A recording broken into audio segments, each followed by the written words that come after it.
সুর, উহুদ, খন্দকে আমার নবীজি 4 দিন অনাহারে কোদাল মারতে মারতে আমার নবীজির 4 দিনের না খাওয়া দেহ নিয়ে কোদাল মারতে মারতে আমার নবীজির উহুদের ময়দানে দাঁত তিনি হেরেছেন, খন্দকের ময়দানে তিনি কোমর হারিয়েছেন।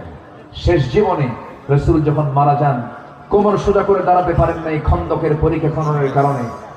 আমার নবীজি শেষ বিদায় যখন তিনি নেন, তখন তার সামনের 2টা দাঁত ছিল না, সেই দাঁত ভেঙে গেছে হলো উহুদের ময়দানে।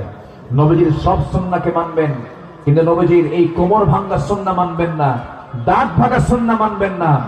আপনার ভিতরে নবীজির পূর্ণ সুন্নাহ নাই, আপনি কপট, আপনি ভণ্ড, আপনি প্রতারক, ঠিক কি না? সম্মানিত ভাইয়েরা, নাম্বার 9 হলো ঈমানের পথে অবিচল থাকা। ঈমানের পথে টিকে থাকতে হবে। আছি ঈমান নিয়ে, কিন্তু টিকে থাকার দরকার আছে না নাই? ঈমানের পথে অবিচল থেকে আমার মরণ যেন হয়।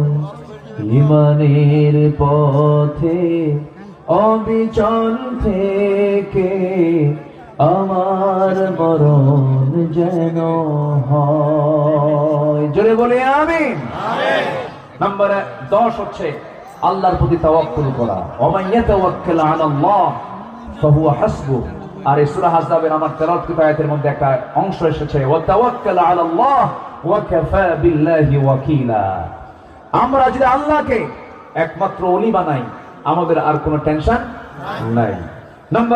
নাম্বার 11 হলো কাজে কর্মে একা না পরামর্শ করা? কাজে কর্মে একা সিদ্ধান্ত না পরামর্শ করা? ওয়াশাবিরহুম ফিল আমর ফাইদা আযামতা ফাতাওয়াক্কাল আলাল্লাহ। নাম্বার 12 হলো বিনম্র হওয়া, বিনম্র স্বভাবের হওয়া, নম্র, খিটখিটে মেজাজ, বদ মেজাজ ইমানদারদের জীবনের সঙ্গে এটা মানায় না।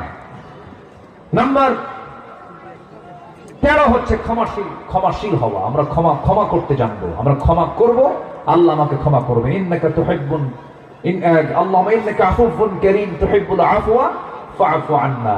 জোরে বলি আল্লাহুম্মা আমিন। অনেক লম্বা কথা ছিল, আমাকে শর্ট করে বলতে হচ্ছে। নাম্বার 14 হলো কুফরির প্রতি কঠোর হতে হবে। আশিদ্দাউ আলাল কুফফার রুহামাউ বাইনাহুম।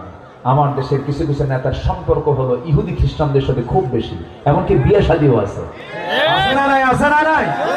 আল্লাহ বলছেন আশিদ্দাউ আলাল কুফফার, কাফের মুশরিকদের সাথে কোনো প্রকার